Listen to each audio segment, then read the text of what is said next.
ஹே செல்லக்குட்டீஸ், welcome back to AR kids world.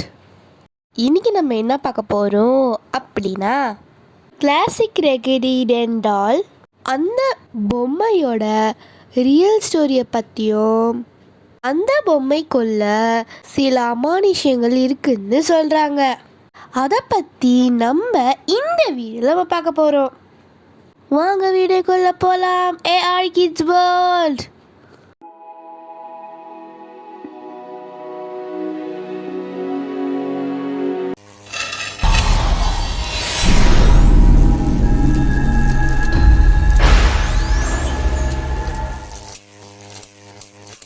Barbie, Spiderman, Doraemon இந்த பொம்மைகள்லாம் குழந்தைங்களுக்கு எவ்வளோ பிடிக்குமோ, இதே மாதிரி 1970s காலகட்டத்தில் இந்த பொம்மை தான் எல்லா குழந்தைகளுக்கும் பிடிச்ச பொம்மையாக இருக்குது. யூஎஸில் டோனான்னு ஒரு பொண்ணு ஹாஸ்டலில் தங்கி நர்சிங் ஸ்டூடெண்ட்டாக படிச்சுக்கிட்டு இருக்கா. டோனாக்கு ஒரு ஃப்ரெண்டு இருக்கா, அவள் பேர் தான் ஆன்ஜி. அவளும் டோனா கூட தான் தங்கியிருக்கா. ஒரு நாள் டோனாக்கு பர்த்டே வருது. அவங்க அம்மா டோனாக்கு பர்த்டே கிஃப்ட் கொடுக்குறாங்க. கிளாசிக் ரெகடி டென்டால் தான் அவங்க அம்மா அவளுக்கு பர்த்டே கிஃப்டாக கொடுக்குறாங்க. டோனாக்கு இந்த பொம்மை ரொம்ப பிடிச்சி போய் அனாபிள்னு பேரும் வைக்கிறா. ஆன்ஜிக்கும் இந்த பொம்மை ரொம்ப பிடிச்சி போயிடுது. இவங்க ரெண்டு பேரும் அந்த பொம்மை கூடயே நிறைய நேரம் டைம் ஸ்பெண்ட் பண்ணுறாங்க. காலையில் அவங்க ரெண்டு பேரும் கிளாஸ்க்கு கிளம்பும் போது அந்த பொம்மையை ஒரு இடத்துல வச்சுட்டு போவாங்க. ஆனால் அவங்க ஈவினிங் வரும்போது அந்த பொம்மை வேறு இடத்துல இருக்கும். இதே மாதிரி அந்த பொம்மை வச்ச இடத்துல இல்லாமல் வேறு வேறு இடத்துல இருக்கும். இது முதல்ல ஆன்ஜி தான் நோட் பண்ணி டோனா கிட்ட சொல்றா. ஆனா டோனா இது உன்னோட இமேஜினேஷன் சொல்லிட்டு அவ கண்டுக்காம விடுறா.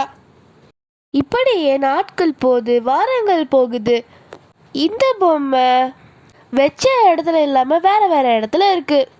இப்போ டோனாக்கும் சந்தேகம் வருது இந்த பொம்மை மேல. ரெண்டு பேருமே அந்த பொம்மையை பார்த்து பயப்படுறாங்க. இந்த பொம்மைக்குள்ள ஏதோ ஒரு அமானுஷம் இருக்குன்னு நம்புறாங்க. உடனே ஒரு பேய் ஓட்டுறவரை கூட்டிட்டு வந்து இந்த பொம்மையை பத்தி சொல்றாங்க. அவங்க அந்த பொம்மையை பார்த்துட்டு அந்த பொம்மைக்குள்ள 8 வயசு பொண்ணோட ஆவி இருக்குன்னு சொல்றாங்க. அந்த பொண்ணோடைய பேரு ஆனபிள்னு சொல்றாங்க. ஒரு கஷ்டமான சூழ்நிலையில அந்த பொண்ணு இறந்துருக்கா. இது தெரியாம உங்க அம்மா இந்த பொம்மைய உங்ககிட்ட கொடுத்துருக்காங்க. நம்ம என்ன பண்ணுவோம், பொம்மைக்குள்ள பேய் இருக்குன்னு தெரிஞ்சா அந்த பொம்மைய கடல்லையோ இல்லை வேற எங்கேயாவது தூக்கி போட்டுருவோம். ஆனால் அவங்க இந்த பொம்மையை தூக்கி போடாம அவங்க கூடயே வச்சுக்கிறாங்க. ஏன்னா அந்த 8 வயசு பொண்ணு இன்னசென்ட் கஷ்டத்தில் இறந்துருக்கா.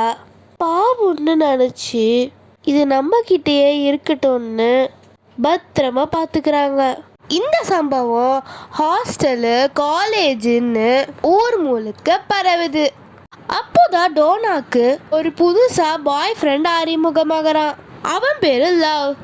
அந்த லவ் என்ன பண்றான் அப்படின்னா, அந்த அனாபல் பொம்மைய டீஸ் பண்றான். நீ எல்லாம் ஒரு பொம்மையா, நீ வேஸ்ட் சொல்லி டீஸ் பண்றான். ஒரு நாள் டோனாவும் ஆன்ஜியும் கிளாஸ்க்கு போயிருக்க சமயத்தில் இந்த லவ் ரூமில் தனியாக படுத்துக்கிட்டு இருக்கான். அப்போ அவனுக்கு ஒரு கனவு வருது. அப்போ அவனை யாரோ அடிக்கிற மாதிரியோ கழுத்தை பிடிச்சி அழுத்துற மாதிரியோ கனவு வருது.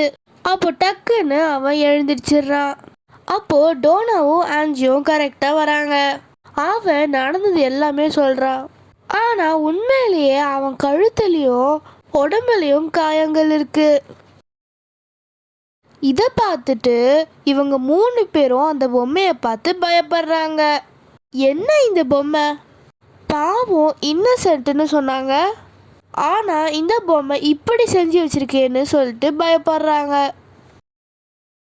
இந்த முறை ஃபேமஸான பேரனார்மல் இன்வெஸ்டிகேட்டரை கூப்பிடுறாங்க. அவங்க யாருன்னா ஆடன் லாரன் வாரன். அவங்க தான் கான்ஜூரிங் படத்தில் வர கப்பிள்ஸ். இவங்க கிட்ட தான் ஹெல்ப் கேட்குறாங்க. அவங்க இந்த பொம்மையை பார்த்த உடனே இதில் 8 வயசு குழந்தையோட ஆவி இல்லைன்னு சொல்கிறாங்க. இதில் ஒரு பேட் ஸ்பிரிட் இருக்குன்னு சொல்கிறாங்க. இதுக்கு ஒரு உடம்பு தேவைப்படுது, அதுவும் ஒரு ஆணுடைய உடம்பு. அதனால தான் உங்கள் பாய் ஃப்ரெண்டோடைய உடம்புல நுழைய பார்த்துருக்கு. இந்த ஸ்பிரிட் மற்ற ஆவிங்களையும் கூப்பிட்டு கெட்ட செயல்கள் எல்லாம் செய்ய வைக்கும். அதனால் இந்த பொம்மை உங்ககிட்ட இருந்தால் ரொம்ப பெரிய ஆபத்து உங்களுக்கு வரும். ஸோ இது நாங்கள் கொண்டு போய் எங்கள் மியூசியத்தில் வச்சிடுறோம். அவங்க அந்த பொம்மையை அங்கேருந்து கொண்டு போயிட்டுருக்காங்க. அவங்க அந்த பொம்மையை கொண்டு போகும்போது பல சம்பவங்கள் நடக்குது. திடீர்னு கார் பஞ்சர் ஆகுது, கார் பிரேக் டவுன் ஆகுது. இப்படியே இந்த ட்ராவல் ரொம்ப டஃப்பாகவே போயிட்டுருக்கு. இதுக்கு காரணமே இந்த பேட் ஸ்பிரிட் தான். இப்படியே இந்த ட்ராவல் கடினமாகவே போய் மியூசியமில் போய் சேர்ந்துடுறாங்க. அந்த மியூசியமில் ப்ரேயர்லாம் பண்ணி புனித நீரை தெளித்து பாக்ஸ்குள்ளே வச்சிடுறாங்க. அந்த பாக்ஸில் வார்னிங்னு எழுதி இட் டு நாட் ஓப்பன் பாசிட்டிவ்லின்னு எழுதி வச்சுருக்காங்க. இவங்க தான் உண்மையான வேரன் ஃபேமிலி. இந்த மாதிரி நிறைய அமானுஷங்களில் ஃபேஸ் பண்ணியிருக்காங்க. இந்த மியூசியமோட பேர் வேரன்ஸ் மியூசியம். இது யூஎஸில் இன்னமும் இருக்குது. இந்த மியூசியமில் அமானுஷ்யமான இந்த அனாபல் பொம்மை இருக்குன்னு எல்லாரும் பார்த்துட்டு போகிறாங்க. அதில் ஒருத்தவன் அந்த பொம்மையை கிண்டல் பண்ணுறான்.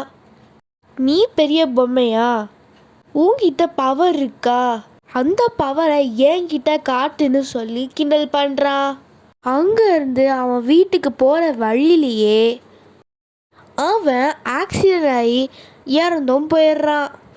இதுக்கெல்லாம் காரணம் அமானுஷம் நிறைஞ்ச இந்த பொம்மை தான் சொல்கிறாங்க. மியூசியத்தில் இந்த பொம்மையை பார்க்கும்போது எல்லாருக்கும் பயம் வருது.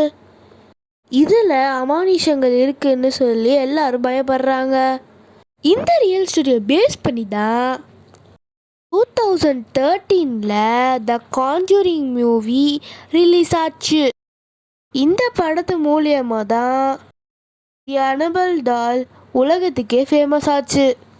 இந்த படமும் நல்லா ஹிட் அடிச்சுது. இந்த வேரன்ஸ் ஃபேமிலி பேட் ஸ்பிரிட் வெளியே வராமல் இருக்க மியூசியத்தில் புனித நீரை தெளிக்கிறது, ப்ரேயர் பண்ணுறதுலே இருப்பாங்க.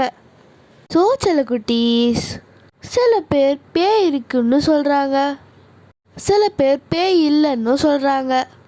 இதில் எது உண்மைன்னே தெரில, பொய்யினும் தெரில, மர்மமாகவே இருக்குது. ஓகே செல்லக்குட்டீஸ், இந்த வீடியோ உங்களுக்கு ரொம்ப பிடிக்கும்னு நான் நம்புகிறேன். நீங்கள் பண்ணுற ஒரு லைக்கும் ஒரு சப்ஸ்கிரைபும் எனக்கு அடுத்தடுத்த வீடியோ போகிறதுக்கு மோட்டிவேஷ்னலாக இருக்கும். ப்ளீஸ் செல்லக்குட்டீஸ் சப்ஸ்கிரைப் பண்ணுங்கள், லைக் பண்ணுங்கள், மறக்காமல் ஷேர் பண்ணி வச்சுக்கோங்க. இதே மாதிரி இன்ட்ரெஸ்டிங்கான ஸ்டோரியோட நம்ம அடுத்த வீடியோவில் சந்திப்போம்.